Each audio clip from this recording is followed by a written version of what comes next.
Magandang araw sa inyong lahat. Masaya akong makasama kayo sa video na ito. Kung nagustuhan ninyo ang ganitong klaseng nilalaman, huwag ninyong kalimutang i-click ang like button at mag-subscribe sa channel para hindi kayo mahuli sa mga susunod pa nating mga video. I-on nyo na rin ang notification bell para updated kayo palagi. Tara, simulan na natin. Sabi nila gusto nila akong nandoon. Nanumpa pa sila na hindi magiging pareho ang lahat kung wala ako. Lumipad ka rito, Lola, sabi nila.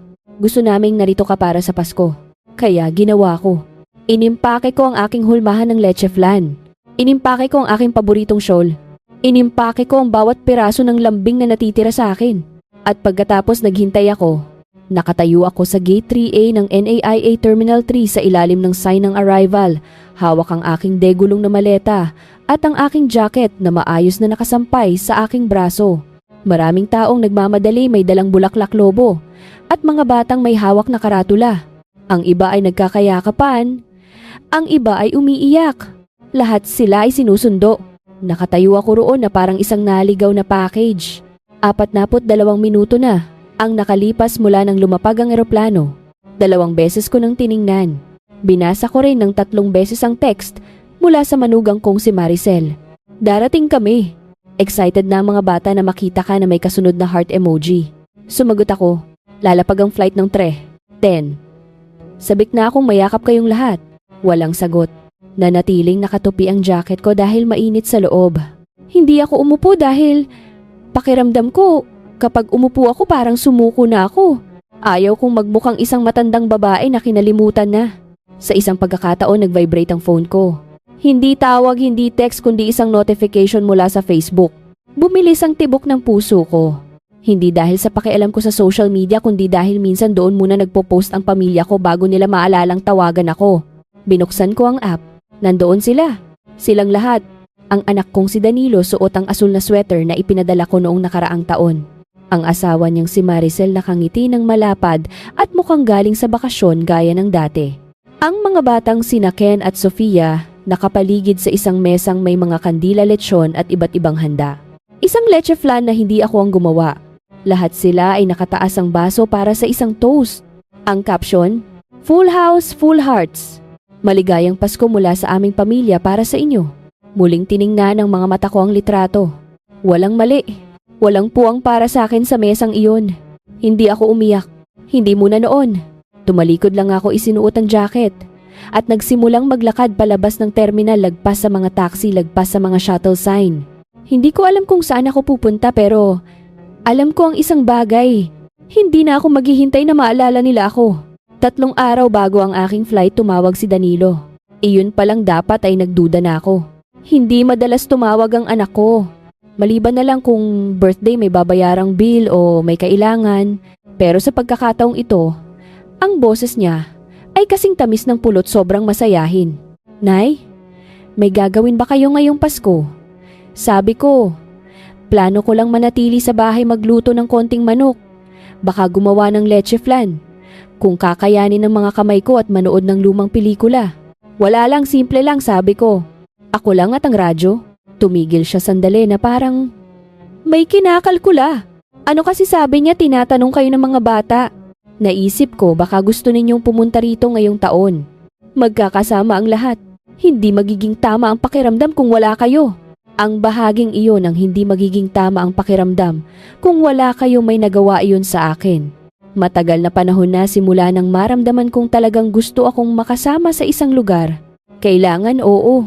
Tinatawagan kapag may kailangan inaasahan pero hindi yung gusto. May pagkakaiba iyon. Kaya pumayag ako. Sabi ko kukuha ako ng flight. Hindi nag-alok si Danilo na magbayad o mag-reimburse at hindi na ako nagtanong. Hawak ko pa ang sobre ng perang na itabi ko mula sa aking pensyon para sa emergency. Naisip kong qualified ito bilang emergency.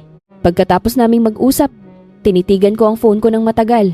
Sinubukan kong alalahanin kung kailan ako huling naging excited. Hindi nag-aalala, hindi balisa o napipilitan, kundi talagang excited.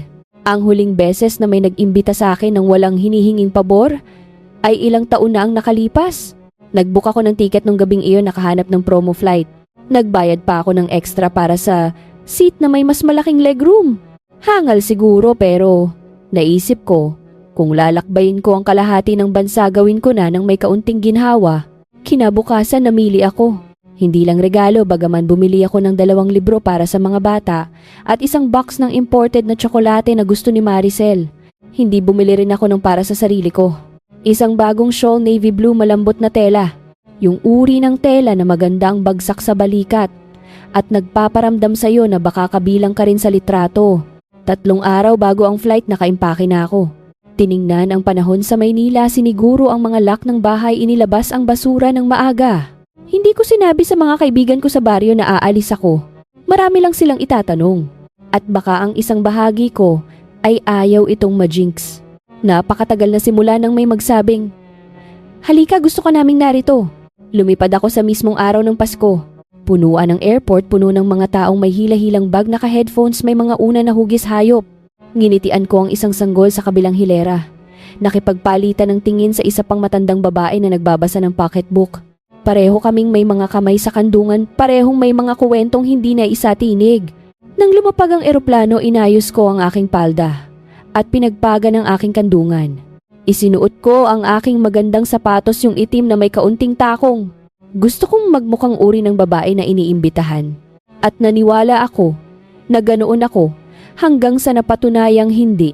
Ang lakad mula sa baggage claim hanggang sa exit ay parang mas mahaba kaysa dati. Siguro dahil sa bigat ng maleta o baka sa bigat ng iba pang bagay. Hinila ko ang aking bag lagpas sa mga coffee kiosk, sa mga pamilyang muling nagkikita, sa isang dalagang umiiyak sa tuwa sa balikat ng kanyang nobyo. Hindi ako nakaramdam ng pait noon, para lang akong nawawala sa sariling lugar, parang may pumindot ng pos sa akin habang ang mundo ay patuloy sa paggalaw. Sa labas kulay abo ang langit ng Maynila, yung uri ng liwanag na nagpapabigat sa hangin. Tahimik pa rin ang phone ko. Walang text, walang missed call. Tiningnan ko ulit ang oras. 3:54. None. Ang hapunan para sa Pasko ay malamang magsisimula ng 5:06. Baka abala sila. Baka makulit ang mga bata. O kailangang asikasuhin ng lechon. Maraming dahilan, lahat ay mukhang walang masamang balak. Pero kahit ang mga walang malisya na dahilan ay masakit kapag nakatayo kang mag-isa sa arrivals. Naghintay ako sa gilid ng kalsada ng isa pang 20 minuto hanggang sa magreklamo ang aking mga tuhod. Umupo ako sa isang bench. Pinanood ko ang mga estranghero na sumasakay sa mga sasakyang alam ang kanilang pangalan. Pinanood ko ang isang babaeng may dalang mainit na kape at yakap para sa kanyang biyenan. Mas matanda sa akin ang biyenan niya. Ang yakap na iyon, mabilis, mahigpit, totoo, ay tumama sa bakanteng bahagi ng aking dibdib. Sa isang punto sinubukan kong tumawag. Hindi sumagot si Danilo. Nag-iwan ako ng message. Sabi ko nakalapag na ako. Sabi ko na sa karaniwang tagpuan ako sa labas ng Dorby. Sabi ko sana ay maayos ang lahat at maghihintay pa ako ng konti. Pero alam ko na. Alam ko na bago ko pa binuksan ulit ang app, bago pa lumabas ang litrato, bago ko pa nakita ang hamon at ang mahabang mesang kahoy at ang caption tungkol sa mga pusong puno. Hindi ito ang unang pagkakataon na kinalimutan ako, pero ito ang unang pagkakataon na inamin ko sa sarili ko na iyon nga ang nangyari. Tumayo ako, pinagpaga ng jacket at hinila ang maleta sa likuran ko. Walang taxi. Walang.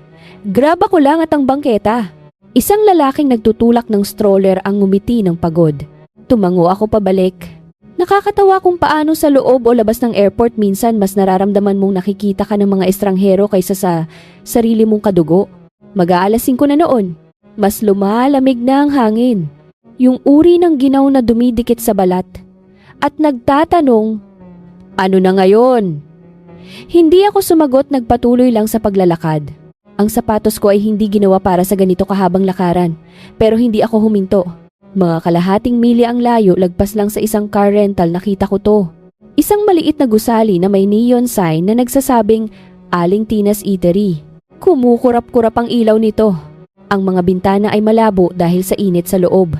May mga nakadikit na dekorasyong papel, nahugis parol sa salamin. Pumasok ako. Tumunog ang kampana sa itaas ng pinto. Sa loob, amoy pritong pagkain at sinigang. May mga upuang plastic. Naninilaw na menu at counter na may mga bitak na upuan. May 6 na tao sa loob. Isang lalaking nakasuot ng uniforme ng courier, isang matandang mag-asawa na tahimik na kumakain, isang waitress na may maikling ponytail na tumingin sa akin at nagsabing, "Merry Christmas, Tainay." "Salamat," sabi ko. Nagulat sa katatagan ng sarili kong boses. Pumili ako ng pwesto malapit sa bintana umupo. Mainit ang upuan, malinis ang mesa. Ibinaba ko ang aking jacket. "Medyo matagal ang luto ngayon," sabi ng waitress, habang inaabutan ako ng menu. "Pero mayroon kaming espesyal na ulam at leche flan." "Gusto ko ng leche flan," sabi ko. "At mainit na tsaa, please." "Sipo." Tumingin ako sa bintana habang naghihintay. Ang maleta ko ay nakatabi sa akin parang isang masunuring aso. Ang phone ko nakataob sa mesa, nag-vibrate ng isang beses. Hindi ko ito tiningnan. Dumating ang leche flan. Mainit-init pa at may maraming sirap. Ang tsaa ay matapang tamang-tama sa gusto ko. Kumagat ako ng isa. Pagkatapos ay isa pa. Iyon ang pinakamasarap na leche flan na nakain ko sa loob ng maraming taon. Siguro hindi dahil sa gatas o asukal. Siguro dahil sa unang pagkakataong hindi ko to ginawa para sa ibang tao. Kumain ako ng dahan-dahan. Hindi ako nagmadali. Hindi ako nag-scroll sa phone. Hindi ako naghintay na may dumating at magsabi na isa lang itong hindi pagkakaunawaan. Hindi sila darating. Hindi ngayong araw. Siguro, hindi kailanman. At heto pa rin ako buo humihinga nakaupo sa isang eatery sa ilalim ng mga papel na parol, hinahayaang bumalik ang init sa aking mga daliri. Nang dalhin ng waitress ang bill. Nagtanong siya, "Gusto niyo po ng isa pang slice na iuuwi?" Nag-isip ako sandali. Pagkatapos ay tumango ako. "Sige, para mamaya." Kumindat siya. "Pinakamagandang desisyon niyo yan ngayong araw." Napangiti ako. Hindi dahil nakakatawa kundi dahil tama siya. Mas masakit ang kagat ng hangin paglabas ko. Ang maliit na supot ng aking pangalawang slice ng leche flan ay nakabitin sa isang kamay at ang maleta ko ay gumugulong sa likuran ko.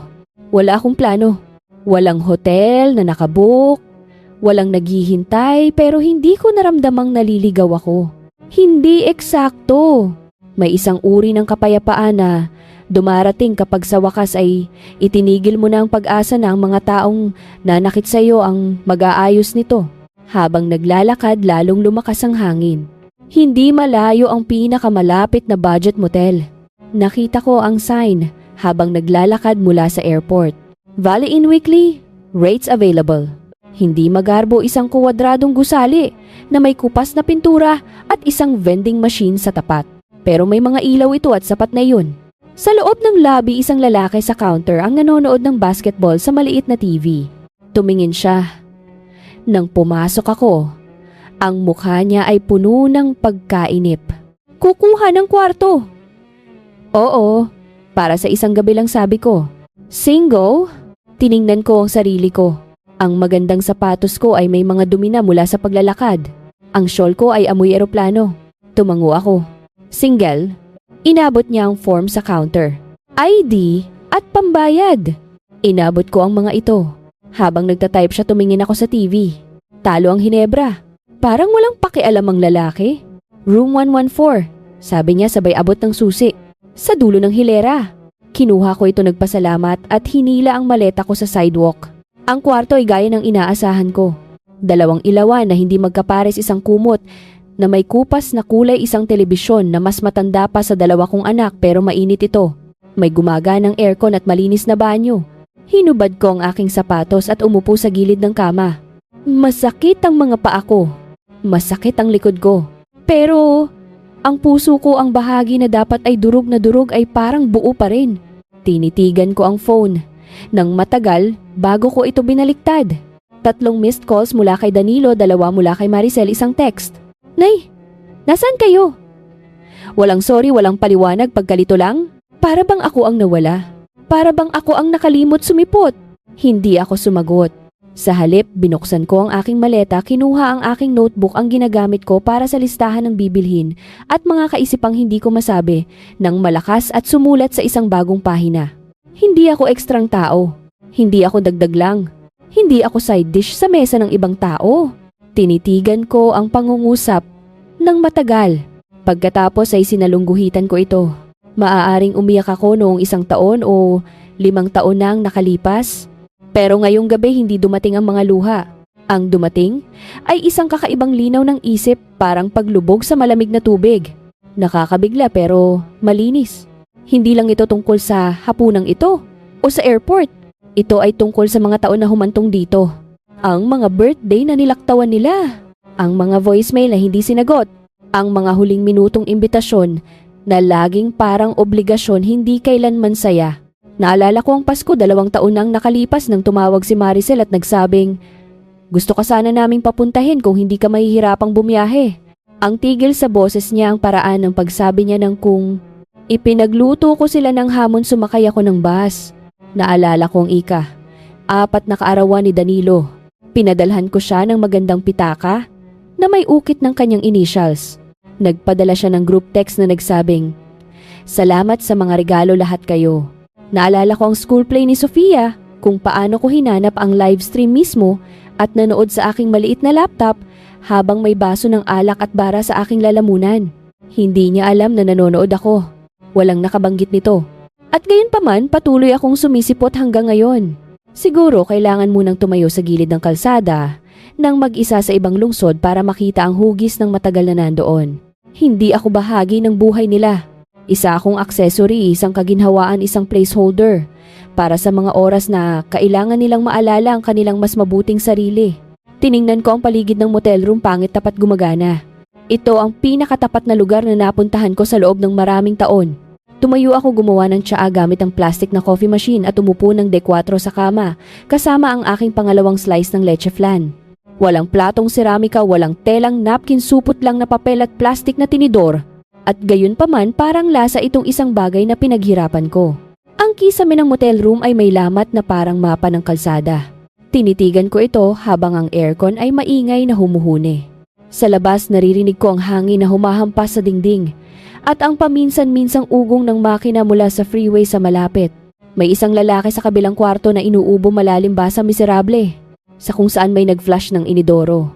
Hindi ito mapayapang gabi pero tapat ito. Bandang 2:00 ng madaling araw sa wakas, ay nakatulog na ako, ang kumot ay nakahila hanggang baba, ang notebook ko ay nakabukas pa rin sa nightstand. Natulog ako, suot ang mga damit na dumating ako sobrang pagod para magpalit, sobrang sawa na para mag-impake ulit. Kinabukasan nagising ako bago pa sumikat ang araw. Ugali ko na ito na hindi ko na nawala. Kahit retirado na ang katawan ko, ay nagpipilit na maging kapaki-pakinabang bago pa mag-alas 6. Gumawa ako ng isa pang tasang kape mula sa in-room machine at pinanood ang pagliwanag ng langit sa pagitan ng mga blinds. Wala na ang leche flan, ang tsaren, pero ang katahimikan ay nanatili. Noong 7:12 nag-vibrate ang phone ko. Nay, sorry talaga. Nagkalituhan sa pagsundo. Akala namin bukas pa ang flight nyo. Pwede ba kayong pumunta sa bahay ngayon? Gusto kayong makita ng mga bata. Danilo, walang paliwanag para sa litrato. Walang banggit sa hapunan. Walang sorry sa pag-post ng Pasko na wala ako. Pagkalito lang at, pwede ba? Tinitigan ko ang message pagkatapos ay inilapag ang phone. Hindi ako sumagot. Sa halip nagbihis akong nagsuklay, naglagay ng kaunting lipstick. Hindi ito tungkol sa pakikipagkita sa kanila. Hindi ako pupunta. Tungkol ito sa dignidad, tungkol sa paalala sa sarili ko na ako pa rin ang nagdedesisyon kung paano ko ihaharap ang sarili ko sa mundo. Kahit walang tumitingin. Ang lobby ay may isang mangkok na mga bugbog na saging at isang pitsel ng kape na lasang sunog. Kumuha ako ng saging at inilagay sa bag ko. Nag-check out na ako. Ang lalaki sa counter ay bahagya lang tumingin mula sa kanyang panonood. Sa labas malamig at malinis ang hangin. Ang langit ay may kulay asul na tanging sa Disyembre lang makikita. Matalas mataas, walang katapusan. Hindi agad ako bumalik sa airport. Sa halip naglakad ako. May kailangan akong gawin muna. 1 milya sa dulo ng kalsada sa pagitan ng isang gasolinahan at saradong talyer may isang maliit na postal annex. Pumasok ako at humingi ng sobre at ballpen. Nagtitinda ba kayo ng selyo? Tanong ko. Opo, sabi ng clerk. Bata pa siya, may kupas na nail polish sa mga kuko. Kailangan ko ng isa para sa sulat sa Cebu, sabi ko. Inabot niya ito. At isinulat ko ang address mula sa memorya. Maya Wexler 12 Pond Hollow Lane, Cebu City. Ang aking apo, si Maya, ay anak ni Danilo sa una niyang asawa. Ang tanging taong tumatawag pa rin sa akin para lang makipag-usap. 23 na siya ngayon, tinatapos ang nursing. Nagpapadala siya ng mga litrato ng pusa niya, sinasabi sa akin. Kapag pumapasa siya sa exam, Hinihingi ang recipe ko para sa releno. Ang sobre ay nanatiling bakante sa isang sandali. Pagkatapos ay kumuha ako ng pahina mula sa aking notebook at nagsimulang magsulat. Maya Iha, minsan sinabi mo sa akin na ako ang safe place mo. Gusto kong malaman mo na ang marinig iyon ay mas mahalaga sa akin kaysa sa karamihan ng mga bagay sa mundong ito. Ang Paskong ito ay hindi natuloy gaya ng plano. Lumipad ako sa kabila ng bansa para sa isang mesang hindi naman pala ako nakalaang umupo. Pero nakahanap ako ng isang bagay sa katahimikan na hindi ko inaasahan. Puwang! Para maalala kung sino ako nang hindi naghihintay na may ibang magsabi muna nito. Nagpatuloy ako sa pagsulat. Hindi mapait, hindi dramatiko, totoo lang. Nang isara ko ang sobre, naramdaman ko ang kagaanan. Noong 10:35 nagbook ako ng tiket pa uwi. Parehong airline, parehong gate, ibang babae ang sasakay. Ang flight ay gabi pa. Kaya nakahanap ako ng isang cafe malapit sa terminal na may malalaking bintana at masarap na tinapay. Naupo ako doon ng ilang oras kasama ang tsaa at ballpen, inaalala ang mga bagay na matagal nang hindi na isatinig. Hindi ako sumulat kay Danilo. Hindi ko tinawagan si Maricel. Hindi ko sinabi sa kanila kung nasaan ako. Makikita nila ang missed call ko. Baka magtaka sila, baka hindi. Hindi ako galit. Tapos na ako. Bandang 4, Kumnalhay. Nagbago ang liwanag. Yung uri ng gintong kulay na nagpapaganda. Kahit sa parking lot, pinanood ko ang isang batang lalaki na tumatakbo papunta sa isang van, tumatalbog ang kanyang backpack. Lumingon siya at kumaway sa kanyang lola, na mas mabagal maglakad pero nakangiti. Kumaway pabalik ang lola at tumakbo ang bata sa kanya, hinawakan ng kamay nito na parang ito ang kanyang sandigan. Pinanood ko sila hanggang sa mawala at ibinulong ko sa sarili ko, hindi malakas, hindi mapait, malinaw lang. Nararapat din ako sa ganun. Ang eroplano pa uwi ay kalahati lang ang laman. Isang biyaya sa totoo lang. Mayroon akong buong hilera para sa sarili ko. Ang upuan sa tabi ng bintana ay malamig nang maupo ako at hinayaan ko lang itong ganoon. Hindi ko na inabala pang itupi ang aking jacket o ayusin ang seatbelt ng maayos agad. Sa unang pagkakataon sa loob ng mahabang panahong hindi ko naramdaman ang pangangailangang ayusin ang sarili ko para sa komportable ng iba. Ang flight attendant ay nag-alok ng matamis na ngiti. Pauwi na po. Oo, paalis palang tanong niya habang inilalagay ang baso ng tubig sa aking tray. Pareho, sabi ko. Sa isang paraan, hindi na siya nagtanong pa, tumangulang at nagpatuloy. Yung uri ng tahimik na pag-unawa, bihira at mabait. Tinitigan ko ang bintana habang lumilipad, pinapanood ang Maynila. Na lumiliit sa ilalim namin, pinapanood ang mga kalsada na parang mga lamat na naglalaho. Habang umaangat ang eroplano, bumukas ang langit asul sa itaas at sa ibaba at wala sa pagitan kundi ang ugong ng makina at ang sarili kong paghinga. Akala ko makakaramdam ako ulit ng lungkot. Naghintay ako para doon gaya ng paghihintay sa turbulence pero hindi ito dumating. Hindi rin ako nakaramdam ng kapayapaan agad. Hindi pa. Pero naramdaman ko ang pagiging matatag na kaugat na roroon. Bago iyon sa akin. Sa kalagitnaan ng flight, kinuha ko ang aking phone mula sa bag at binuksan ito. Sabi ko sa sarili ko, tinitingnan ko lang ang oras. Pero syempre bumuhos sa mga notification. 4 na text mula kay Danilo, isang voicemail. Nay, sorry talaga. Please tawagan niyo ako. Tinatanong ng mga bata kung nasaan kayo. Sabi ni Maricel, akala raw niya alam niyo na inagahan namin ng kain. Pwede ba tayong mag-usap? Hindi ko binuksan ang voicemail. Hindi ko rin binura. Hayaan mo lang siyang nandoon. Hayaan siyang maghintay gaya ng paghihintay ko. Pinatay ko ulit ang phone. Nang lumapag kami, madilim na. Ang maliit naming lungsod ay nagniningning sa paraang tahimik at pamilyar. Ang shuttle driver na nagdala sa akin sa parking lot ay isang matandang lalaki na may kislap sa mga mata. Tinanong niya kung binisita ko ang aking pamilya. At ngumiti ako at nagsabing, hindi eksakto. Sa bahay ang ilaw sa veranda ay nakabukas pa rin. Iniwan ko itong bukas dahil sa ugali na parang inaasahan kong babalik ako na pagod at busog at yakap ng init ng pamilya. Sa halip pumasok ako na may mga piraso ng alaala sa aking bag at ang isip na mas matalas kaysa sa mga nakaraang taon. Ang bahay ko ay amoy lavender at lumang kahoy. Ang refrigerator ay humuhuni ng komportable. Ibinaba ko ang aking maleta at isinabit ang aking jacket. Kumilos ako ng dahan-dahan, hindi dahil sa edad kundi dahil sa intensyon. Gumawa ako ng tsaa at naupo sa hapagkainan. Ang parehong mesa kung saan ako nagdaos ng maraming taon ng Pasko, kung saan si Danilo ay nakatapon ng sarsa noon at si Maya ay gumupit ng mga snowflake mula sa napkin, kung saan si Maricel ay nakaupo ng tahimik, mas nakatingin sa kanyang phone kaysa sa mukha ko. Tiningnan ko ang paligid ng kwarto na parang pag-aari ito ng isang taong ngayon ko palang makikilala. Pagkatapos ay binuksan ko ang drawer sa tabi ng ref. Yung drawer na iyon, yung may mga file, yung may label na Danilo Maya at legal. Inilabas ko ang folder ni Danilo. Makapal ito. Mga resibo, kopya ng mga cheque, printout ng tulong sa tuition, isang invoice mula sa mekaniko na tinulungan ko siyang bayaran nang masira ang transmission niya, ang mortgage co-signing noong 2010, ang deposit para sa private preschool ni Sofia na binayaran ko ng may note mula sa sulat kamay ni Maricel. Babayaran ka namin pagdating ng bonus. Hindi nila ginawa. Maingat kong binuklat ang bawat pahina, parang naggagamot ng mga sugat, hindi sa galit, hindi sa lungkot, kundi sa linaw ng isip. Pagkatapos ay kinuha ko ang mas manipis na folder na may label na Maya.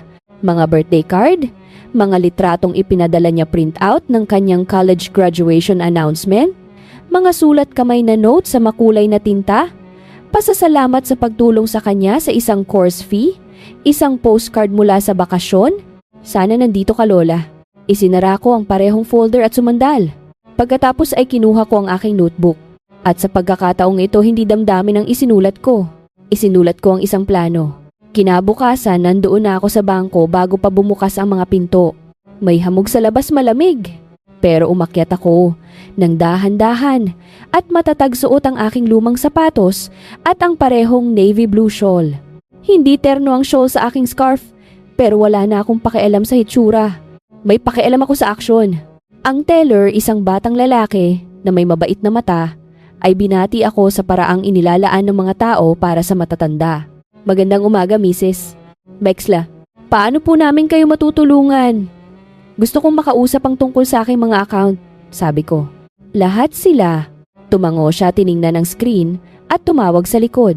Pagkalipas ng ilang minuto, dinala ako sa isang opisina na may malalambot na upuan at amoy printer ink. Isang babaeng nagngangalang Natalie ang nagpakilala bilang aking account manager. Ano po ang maitutulong ko sa inyo, Mrs. Wexler? Gusto kong itigil ang lahat ng automatic payments. Lahat sila simula ngayong araw. Napakurap siya. Lahat po. Oo. Pumindot siya sa keyboard, medyo tumaas ang kilay habang sinusuri ang screen. Marami po kayong recurring transfer sa mga kapamilya nyo, tuition payments, car insurance, may mga regalo rin sa charity. Iwanan ng charity, sabi ko. Itigil ang lahat ng iba pa. May mahabang katahimikan. Gusto niyo po bang pag-usapan kung bakit? Tiningnan ko siya ng diretso at sa totoo lang, hindi niya pinuno ang katahimikan ng pekeng malasakit. Hindi, sabi ko. Sapat na ang panahong ginugol ko sa pagpapaliwanag ng sarili ko.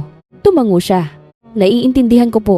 Habang nagtatrabaho siya, naupo ako sa katahimikan ng opisinang iyon at pinanood ang mundo sa labas. Isang ina na inaayos ang anak sa car seat. Isang matandang lalaki na gumagamit ng walker. Isang delivery truck na nakatigil. Tapos na po, sabi ni Natalie sa wakas. Lahat po ay itinigil na. Ihahanda ko ang mga papel para sa full cancellation kung gusto niyong bumalik bukas para pumirma. Babalik ako. Nagatubili siya. May power of attorney din po na nakafile. Kay Gregory Wexler. Gusto niyo pa rin po ba siyang may access? Naramdaman kong bumagal ang pulso ko, hindi bumilis. Hindi, sabi ko. Bawiin niyo? Sipo. Pinrint niya ang form. At pinitmahan ko ito nang may matatag na kamay. Nang lumabas ako ng bangko, nawala na ang lamig. Hindi ako nagmadali. Huminto ako sa bakery sa kanto bumili ng pandesal at naglakad pa uwi sa malayo. Hindi ito tungkol sa pagpaparusa kay Danilo. Hindi talaga. Tungkol ito sa paglalagay ng hangganan na hindi ko nagawa noon. Tungkol sa pagkilala na ang pag-ibig ay hindi lumalago sa sakripisyo lamang. Kailangan ito ng liwanag. Kailangan ito ng katotohanan. Pag-uwi sa bahay, kinuha ko ang hulmahan ng leche flan. Mula sa lababo, hinugasan ng dahan-dahan at itinabi. Siguro balang araw gagawa ako ulit. Siguro hindi. Pero hindi ako gagawa para sa mga taong iniwan ako sa gilid ng kalsada. Nang hapong iyon, tinawagan ko ang aking abogado. Si Ati. Santos ang humahawak sa aming mga papeles sa loob ng mahabang taon.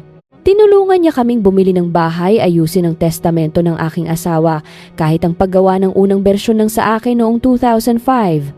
Ang boses niya ay mainit pero maingat. Mrs. Wexler, ano ang may paglilingkod ko sa inyo? Gusto kong baguhin ang aking estate, sabi ko.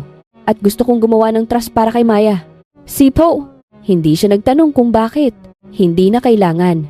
Ang mga taong tulad ni Ate Santos ay nakita na ang bawat bersyon ng pampamilyang pagkabigo. Nagtakda kami ng oras para sa susunod na araw.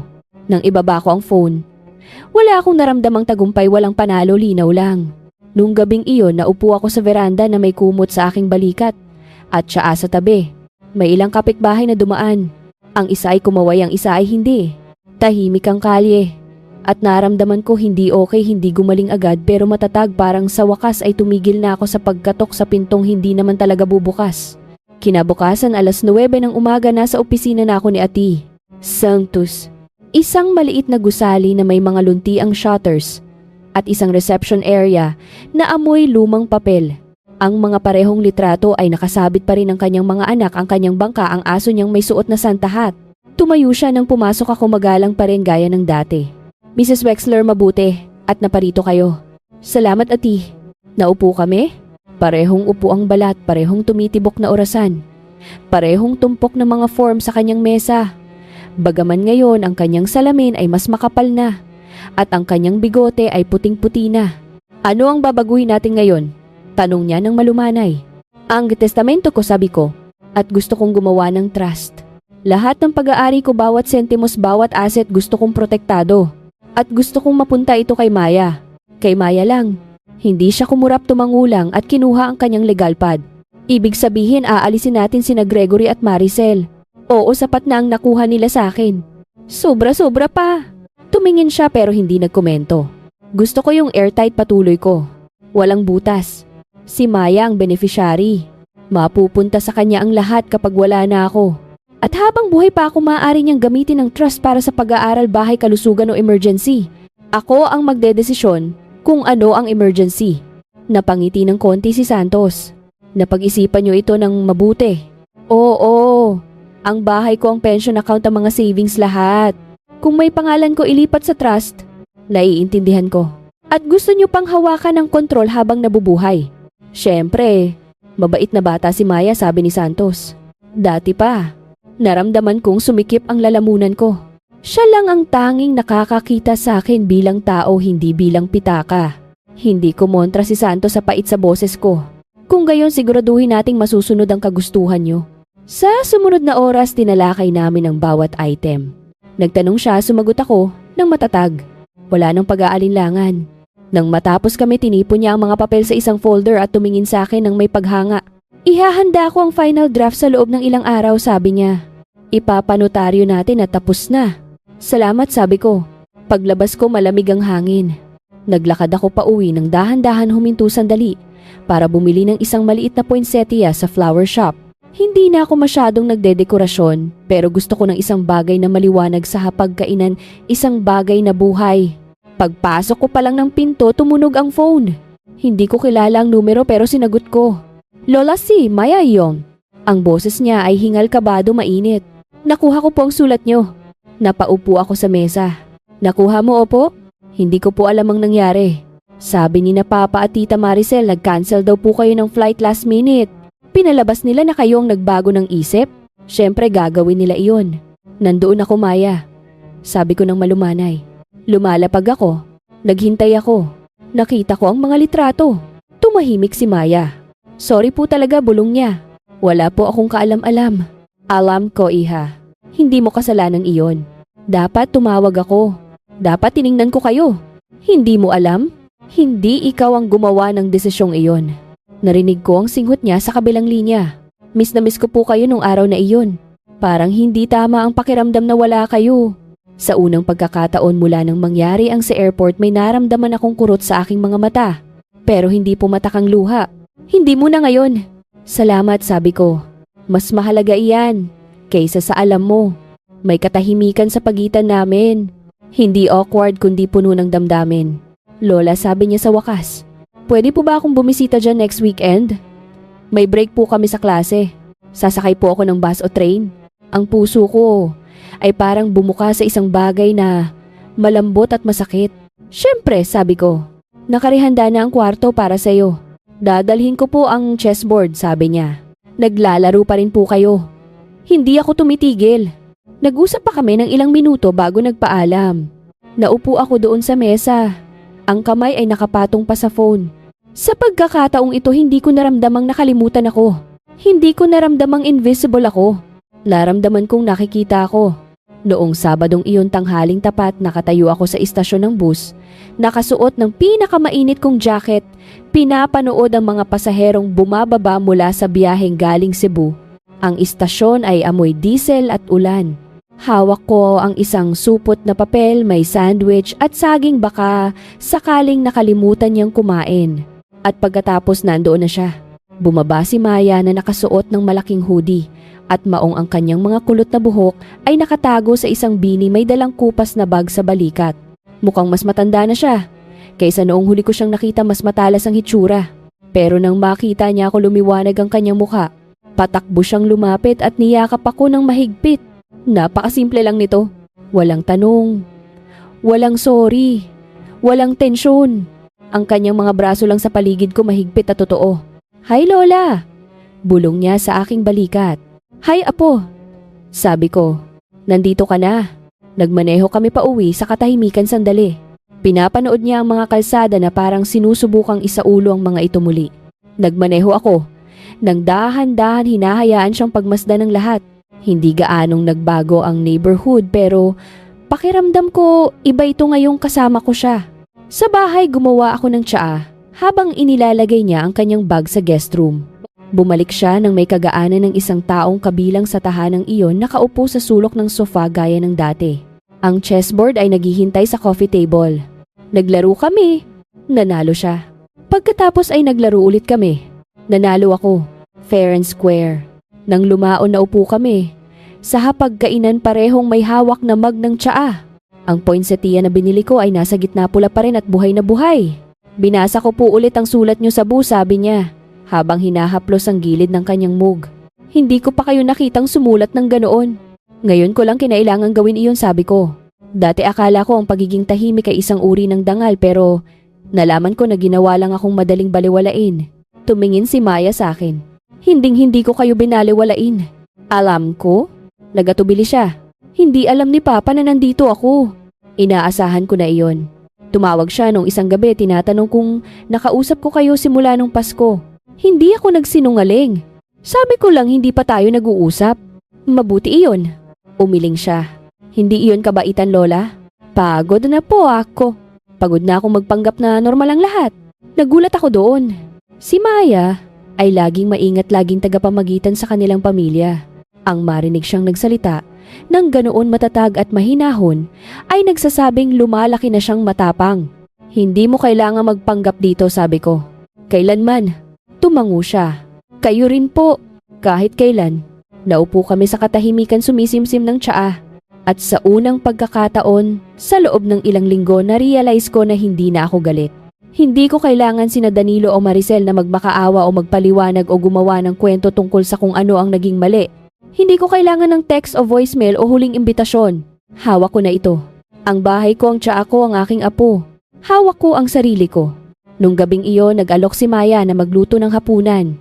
Nagluto siya ng pasta na may bawang at spinach. At naggadgad ako ng keso habang nag-uusap kami tungkol sa lahat at sa wala. Nanood kami ng isang nakakatawang pelikula. Pagkatapos at tumawa ng sobra sa mga bahaging hindi naman talaga nakakatawa. Bago matulog, naupo siya sa tabi ko sa sofa at nagsabi, Lola, ayaw ko pong mawala kayo. Hindi mangyayari iyon. Pangako po. Hindi ako makakapangako ng forever, sabi ko. Pero hindi muna ako aalis. Ngumiti siya pagkatapos ay niyakap ako ulit, mas malumanay ngayon pero totoo. Pagkatapos niyang matulog, naupo ako sa katahimikan ng sala. Ang orasan ay tumitibok na parang dahan-dahang metronome sa likuran ko. Tiningnan ko ang mga litrato sa ibabaw ng fireplace. Ang ilang mukha ay kupas na. Ang ilang frame ay wala ng laman pero may isang litrato na nakatayo pa rin ng matayog. Ako habang karga si Maya nung sanggol pa siya. Mas maitim ang buhok ko noon, mas malambot ang mukha pero ang hawak ng mga kamay ko sa maliit niyang katawan ay kasing tatag pa rin. Tinitigan ko ito ng matagal. Pagkatapos ay tumayo ako, pinatay ang ilaw at natulog. Umalis si Maya noong linggo ng hapon. Nagtagal kami sa veranda bago ang kanyang bus. Inabutan ko siya ng lalagyan ng tirang pasta, isang tinahikong scarf nung nakaraang winter, at isang tahimik na uri ng pag-ibig na hindi ko na kailangang ipaliwanag. Hinalikan niya ang pisngi ko at nangakong tatawag sa Martes. Pagkatapos ay wala na siya, isang mabilis na kaway mula sa bintana ng bus ang kanyang hininga ay nagpapamoy sa salamin. Nakatayo ako doon, hanggang sa maging tuldok na lang ang bus. Pagkatapos ay pumasok na sa loob. Mas tahimik ang bahay kaysa sa karaniwan pero hindi sa malungkot na paraan. Ito ang uri ng katahimikan na sumusunod pagkatapos masabi ang isang mahalagang bagay. Isang katahimikan na may hugis at bigat. Kumilos ako sa loob ng mga kwarto, nang dahan-dahan nililigpit ang mga mug, tinutupi ang kumot sa sofa, ibinabalik ang chessboard sa istante. Nang makarating ako sa kusina, binuksan ko ulit ang drawer. Nandoon ang mga file kung saan ko iniwan ang mga ito. Ang folder ni Danilo ay makapal pa rin sa papel. Ang kay Maya ay magaan pa. Pero hindi na lang ito tungkol sa kanila. Tungkol na ito sa akin. Kinuha ko ang isang yellow notepad at nagsimulang ilista ang lahat ng binayaran ko sa loob ng nakaraang 15 taon. Hindi lang perang ibinigay ng diretsyo kundi ang mga bagay na tahimik kong sinagot. Pagpapaayos ng bahay, medical deductibles, legal fees. Noong iniwan ni Danilo ang una niyang asawa ang down payment para sa pangalawa nilang sasakyan, mga grocery kapag masyadong pagod si Maricel na mamili. Mga school fundraiser na pinilit akong suportahan gamit ang tseke sa halip na pagbisita. Hilera sa hilera isinulat ko sila. Sa oras na matapos ako ang listahan, ay umabot ng 4 na pahina. Nakakapagtaka. Hindi ko naisip ang sarili ko bilang mapagbigay kundi kapakipakinabang lang maasahan. Isang taong tumutulong dahil iyon ang ginagawa ng mga ina. Iyon ang ginawa ko. Pero sa pagtingin sa mga numero nakita ko ito ng malinaw. Sinusuportahan ko ang buhay nila. At bilang kapalit binibigyan nila ako ng paggalang na pilit. Mga walang lamang birthday, pagod na mga ngiti, isang upuan malapit sa sampayan ng jacket kapag wala ng puwang sa pangunahing mesa. Hindi ako galit. Hindi talaga. Tapos na lang ako. Noong 3. Bye-bye na. Tumunog ang phone ko. Pangalan ni Danilo sa screen. Hindi ko sinagot. Makalipas ang 1 minuto may voicemail, pagkatapos ay text. Hi Nay, checking in lang. Sana okay kayo. Sabihin niyo lang kung free kayong mag-usap. Walang urgency, walang detalye, parang isang malabong paalala na parang walang nangyari, na parang hindi niya ako iniwan sa kalsada sa ibang lungsod habang kumakain sila ng lechon at nagpipiktsura ng pamilya na hindi ako kasama. Binura ko ang voicemail nang hindi pinakikinggan. Ang text ay hinayaan kong hindi nababasa.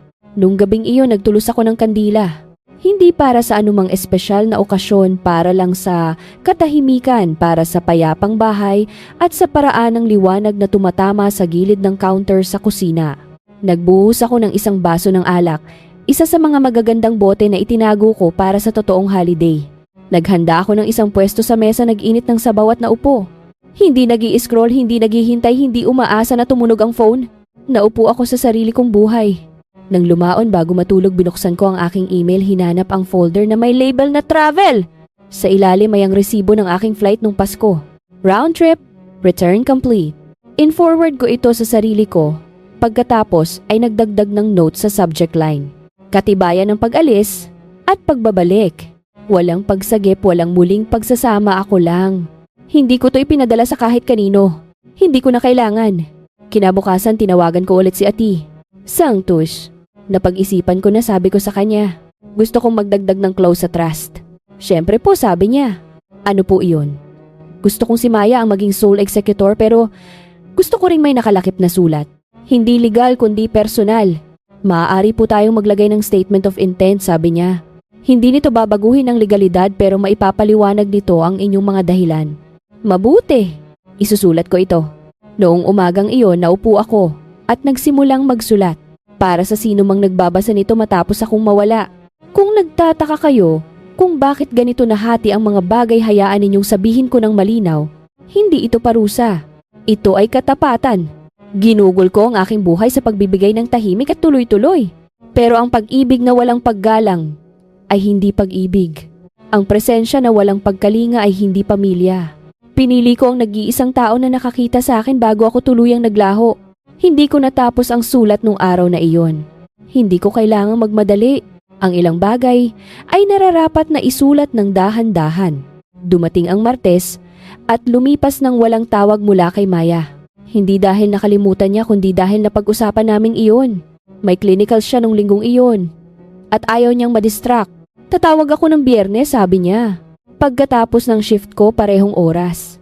Nagtiwala ako sa kanya. Noong umagang iyon may ibang tumawag. Si Marichel. Ang pangalan niya ay lumiwanag sa screen ko na parang babala lahat ay malalaking letra at maling timing. Hinayaan ko lang itong mag-ring. Pagkatapos ng 30 segundo dumating ang text. Hi Irene, sana okay ka lang. Nabanggit ni Danilo na parang mahirap kang maabot lately. Catch up tayo soon. Walang bantas sa mga mahahalagang bahagi. Walang init sa kung saan ito kailangan. Catch up. Hindi kami dating magkatrabaho. Hindi kami magkapitbahay na minsan lang nang hiram ng asukal. Naging biyenan niya ako sa loob ng halos 15 taon. Tinulungan ko siyang mahanap ang unang trabaho niya. Pagkapanganak kay Sofia. Pinadalhan ko siya ng mga care basket nung tinanggalan siya ng gallbladder.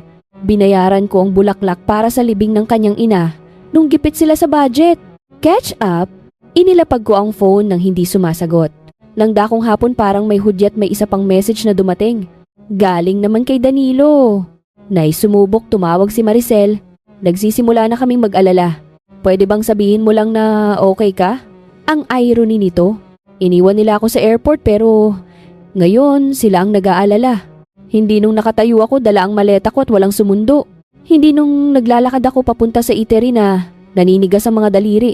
Hindi nung nag-post sila ng litrato na nagsasabing magkayakap ang lahat at walang upuang natira para sa akin.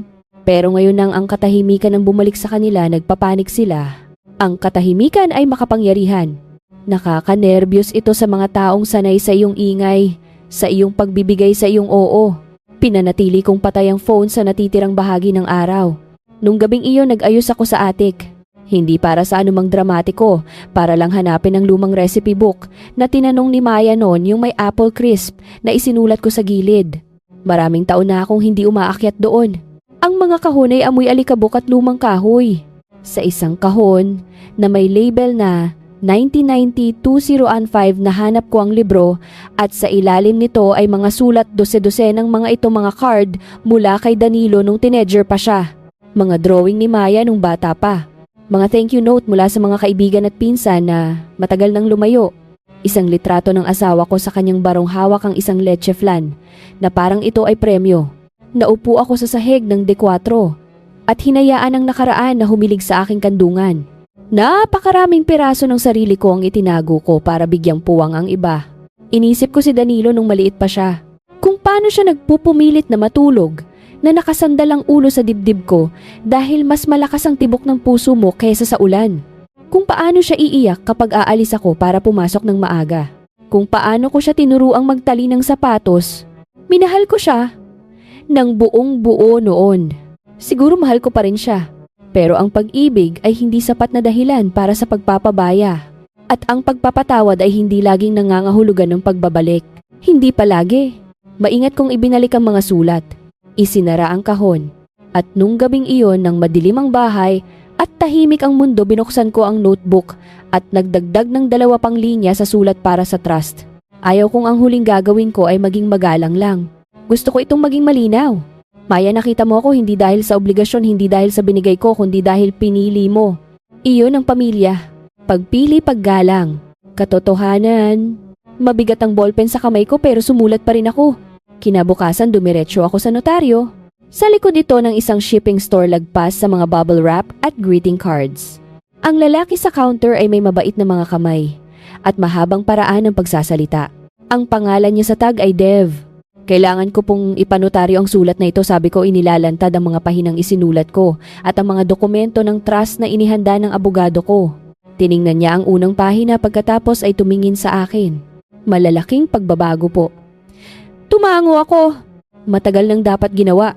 Hindi na siya nagtanong pa, inabutan lang ako ng panulat at ginabayan sa bawat pirma ng may tahimik na kahusayan ng isang taong nakakita na ng lahat ng uri ng katapusan at simula sa kanyang counter.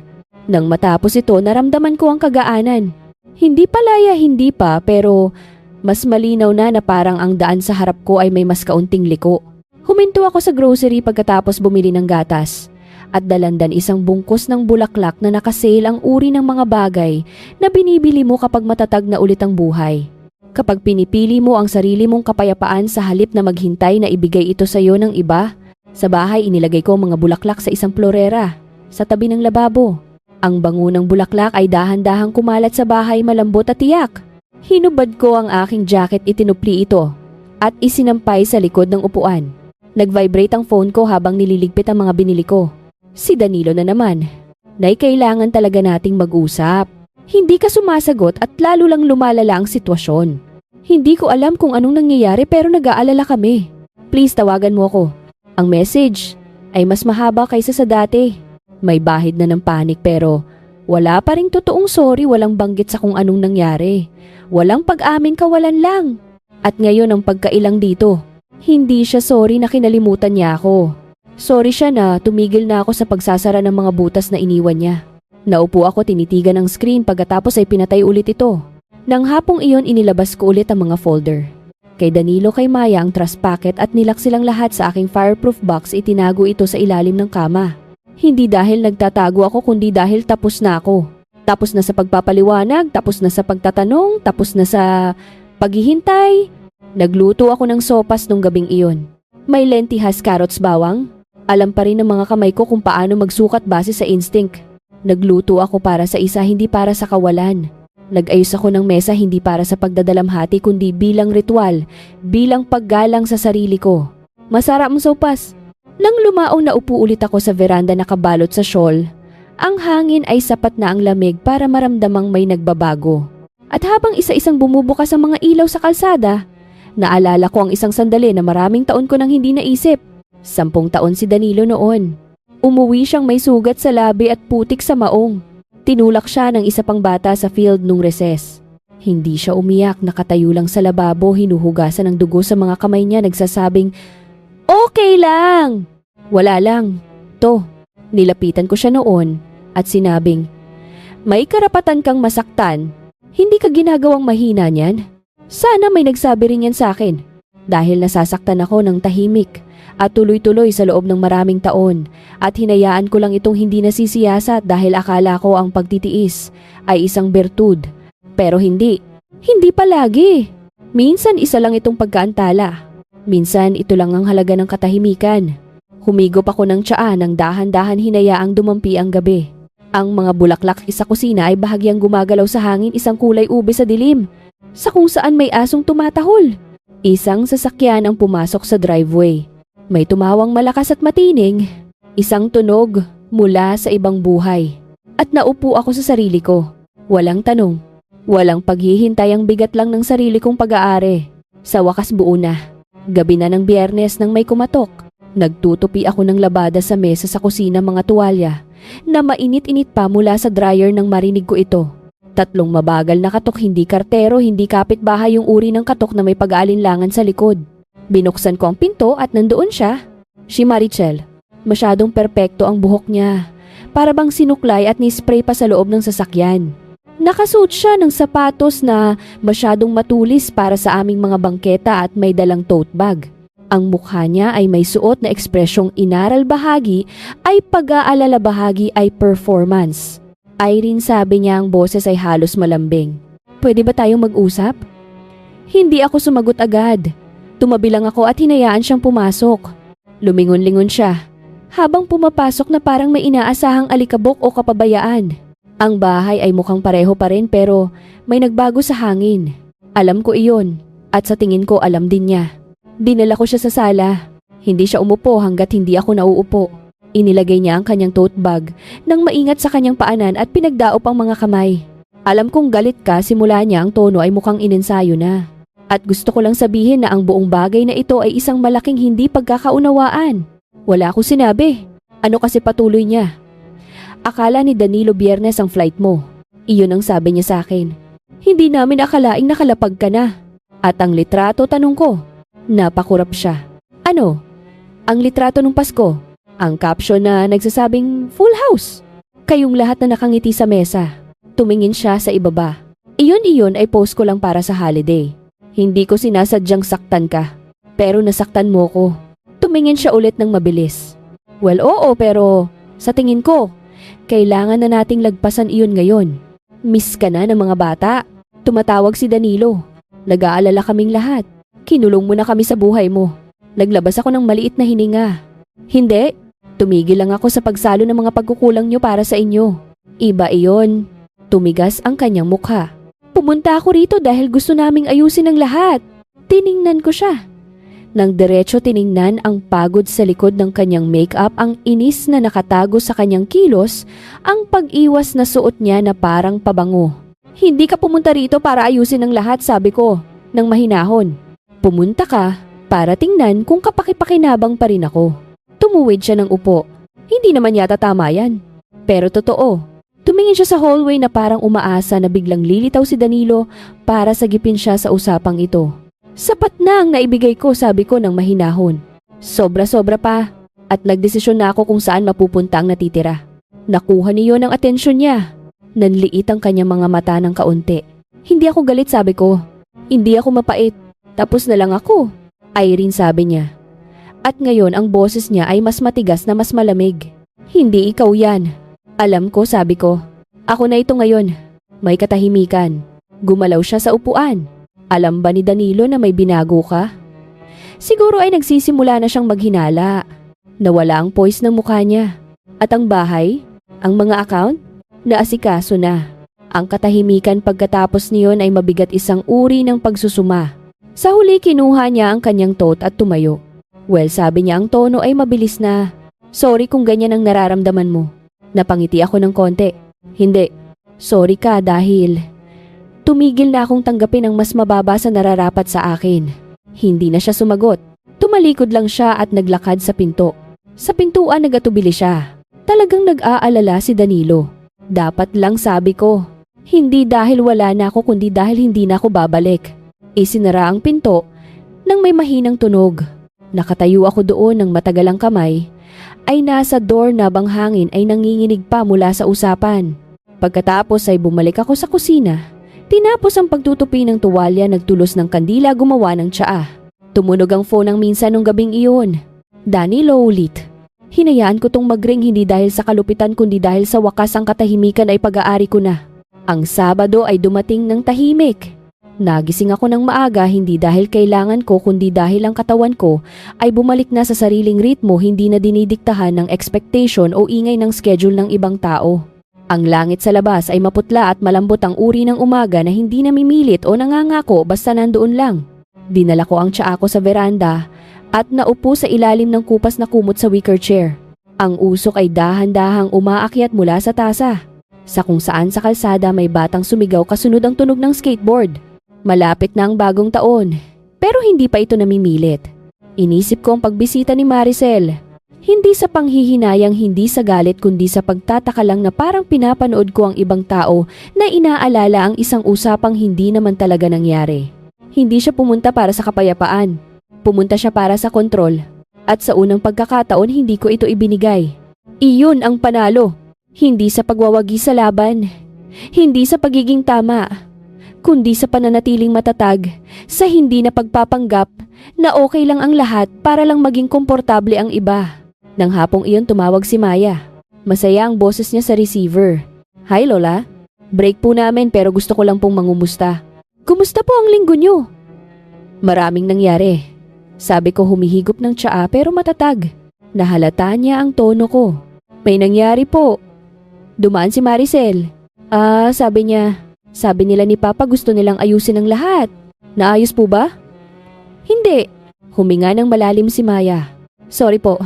Huwag kang mag-sorry. Hindi naman ako nabigla pero hindi rin ako nayanig. May katahimikan sa kabilang linya. Pagkatapos ay sinabi niya ng mahinahon. Iba na po ang tunog niyo, Lola. Ganun ba? Mas matapang. Sa tingin ko po, opo. Nag-usap kami tungkol sa mga pasyente niya, tungkol sa papel na isinusulat niya tungkol sa pusang nakatumba ng paborito niyang lampara, ang mga pang-araw-araw na bagay na bumubuo ng totoong buhay. Nang magpaalam kami, hindi ko naramdaman ang pamilyar na kirot ng pangungulila. Naramdaman ko ang koneksyon ng presensya, ang pagiging buo. Nang lumaong ginugol ko ang hapon sa pagtingin sa mga drawer sa spare room. Hindi dahil nagmamadali kundi dahil handa na akong magdesisyon kung ano ang mahalaga. Nakahanap ako ng set ng mga lino na hindi ko na nagamit. Baka magustuhan ni Maya ang mga ito. Isang pares ng hikaw na itinabi ko para sana sa 16 na birthday ni Sofia bago ko natutunan na ang mga regalo mula sa akin ay nananatiling hindi nabubuksan sa mga drawer o nawawala na lang. Hinawakan ko ang mga hikaw ng matagal. Pilak simple klasiko. Binili ko ang mga ito nung sanggol pa si Sofia. Iniisip ang sandali na tatayo siya sa harap ng salaming isusuot ang mga ito bago ang isang school dance. Pero ngayon para silang mga simbolo ng isang bagay na hindi ko kailanman pag-aari. Itinabi ko sila hindi sa pait kundi sa wakas. Nung gabing iyon sumulat ulit ako sa aking notebook. Hindi sulat sa ibang tao ngayon, listahan lang. Mga bagay na hindi ko nautang. Paliwanag? Pangalawang pagkakataon sa mga taong nagsayang ng una. Sorry dahil kumukuha ako ng espasyo. Upuan sa mesang ayaw magbigay puwang. Katahimikan. At pagkatapos sa tabi nito, sumulat ako ng isa pang listahan. Mga bagay na mayroon pa ako. Ang aking pangalan, ang aking kapayapaan, ang aking isip, ang aking bahay, ang boses ng aking apo, sa aking tenga na nagsasabing mas matapang. Pinunit ko ang pahina at itinupi ito sa dalawa. Ipinaskil ko ito sa likod ng pinto ng cabinet sa ilalim ng lababo, kung saan ako lang ang makakakita, kung saan nakalagay ang mga dish glove at extra sponge. Isang kakaibang lugar para sa lakas pero totoo. Nung gabing iyon, naghanda ako ng mesa para sa isa ulit pero sa pagkakataong ito ay nagtulos ako ng 2 kandila hindi dahil may darating na iba kundi dahil nandoon ako ng buong buo. Naupo ako sumandok ng sopas at ibinulong hindi para sa drama. Hindi para sa sakit kundi dahil kailangan itong sabihin. Nandito pa rin ako. At totoo nga, ginugol ko ang unang linggo ng Disyembre sa pagdedekorasyon ng veranda. Walang magarbo, isang simpleng wreath na may pulang ribbon at 2 hilera ng mainit na puting ilaw sa railings. Hindi ko ito ginawa para sa mga kapitbahay o para sa alaala. Ginawa ko ito dahil gusto kong magliwanag ang bahay para sa akin sa unang pagkakataon. Sa loob nagsalang ako ng tubig, binuksan ng lumang radyo at hinayaang ang banayad na musika ay bumalot sa mga kwarto. Dati nagdedekorasyon ako para sa mga bata. Mga medyas na may pangalan nila, mga biskwit na hugis bituin at ang lumang anghel na gawa sa tela na ginawa ni Maya nung kindergarten. Pero ngayong taon walang mga medyas, walang ekstrang upuan, walang paghihintay. Ngayong taon sinindihan ko ang apoy sa fireplace ng maaga at naghanda ng isang pwesto para sa tsaa ang sarili ko. Sa oras na lumubog ang araw sa likod ng mga bahay sa tapat, tumunog ang phone. Si Danilo na naman. Sinagot ko sa pagkakataong ito. Nay, ang boses niya ay mas manipis kaysa sa natatandaan ko. Nandito ako, sabi ko. Mahinahon, matatag. May katahimikan. Hindi ko akalaing sasagot kayo. Alam ko, isa pang katahimikan. Mas mahaba. Nakita ko ang mga papel, sabi niya sa wakas. Galing sa abogado. Ang trust, ang mga pagbabago. Inasahan ko na yon. Ang hininga niya ay parang nabilaukan, na parang may inaasahan siyang ibang tono. Hindi ko po maintindihan. Pagkatapos ng lahat, eksakto pagputol ko. Pagkatapos ng lahat, tumahimik siya. Ibig niyo po bang sabihin? Yung pera. Sabi niya sa huli. Ibig kong sabihin ay ang pattern, sagot ko. Ang pagkalimot, ang mga huling tawag, ang mga nakakalimutang birthday, ang airport, ang litrato. Hindi po iyon sinasadya. Hindi sabi ko mas malala pa doon. Ginawa niyo iyon dahil komportable kayo. Ayan na, ang katotohanan ng walang sorry. Pinaparusahan niyo po kami, sabi niya. Pero ang tunog nito ay hindi parang akusasyon, kundi parang pag-asa na baka itanggi ko ito. Naaaluin ko siya. Nasusuko ako. Hindi sabi ko pinalalaya ko lang ang sarili ko mula sa obligasyon, mula sa mga lumang katapatan na sa isang direksyon lang gumagalaw, mula sa guilt na dinala ko ng napakatagal hanggang sa makalimutan ko na kung ano ang pakiramdam ng kagaanan. Hindi ko po akalaing aabot tayo sa ganito, bulong niya. Alam ko, nabali ang boses niya. Pamilya niyo pa rin po kami. Hindi Danilo, ako ang pamilya niyo. Kayo matagal na ninyong hindi naging pamilya ko. At doon natapos kami. Hindi sa sigawan, hindi sa resolusyon, kundi sa isang katotohanan na binigkas ng sapat na mahinahon para umalingaw-ngaw sa loob ng maraming taon. Ibaba ko ang phone, tumayo sa bintana at pinanood ang ilaw sa kalsada na kumukurap. Kinabukasan nagpadala ako ng maliit na package kay Maya. Sa loob ang mga pilak na hikaw na nakabalot sa malambot na tela, isang kopya ng trust at isang note. Sa'yo ang mga ito. Hindi dahil humingi ka, kundi dahil sumipot ka. Isuot mo ang mga ito kapag nakakaramdam ka ng pag-aalinlangan. Hinding-hindi ka invisible sa bahay na ito. Hindi noon, hindi ngayon, hindi kailanman. Tumawag siya makalipas ang 3 araw, umiiyak at tumatawa ng sabay. Lola, sabi niya nanginginig ang boses. Hindi ko po alam ang sasabihin ko. Nakasabi ka na, sabi ko. Nung araw na tinanong mo kung pwede kang bumisita. Nung araw na pumunta ka nang hindi nangangailangan ng dahilan. Nung gabing iyon naupo ako sa harap ng apoy at ninamnam ang init nito. Sa labas tahimik ang kalye, may manipis na hamog ng darating na lamig. Pinanood ko ito sa bintana, dahan-dahan at malinis. At inisip ko ang lahat ng mga Pasko na lumipas, yung mga niluto ko sa gitna ng sakit, yung mga tinapos ko ng tahimik, yung mga inimbita ko bilang afterthought lang. At pagkatapos ay itong isang ibinigay ko sa sarili ko. Walang malalaking kutsilyo, walang mga mantel, walang second helping. Lakad lang isang kainan, isang slice ng leche flan at ang pinakamalinaw na bagay na nalasahan ko kailanman. Hindi pait kundi kalayaan. At kung binabasa mo ito, kung naghintay ka na para sa isang taong nakalimot, maghintay sa'yo, makinig ka ng mabuti. Pwede ka nang tumigil. Maaari kang magtulos ng kandila para sa sarili mo. Maaari kang bumili ng sarili mong leche flan. At maaari kang magsimulang muli dito mismo ngayon na kung naantig ka sa kwentong ito, ibahagi mo ito. May isang tao sa labas na kailangang malaman na hindi sila nag-iisa. Ang iyong katahimikan ay may halaga. Ang iyong upuan ay sayo. At hindi mo kailangan ng pahintulot para panatilihin ito.